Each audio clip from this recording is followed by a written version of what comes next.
after you form the panels, you have to, the first panel, you have to flatten about the first 2.5 inches, so it'll sit on the side cap without rising up.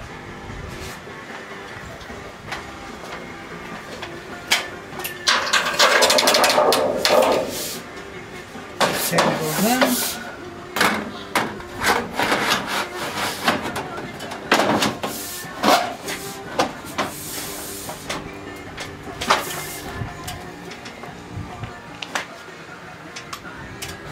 After it's all the way tight to the side cap, take a screw, come on up.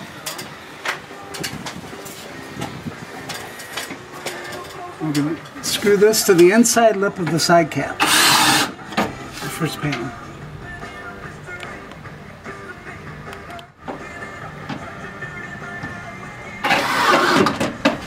And that'll hold it in place so it won't move.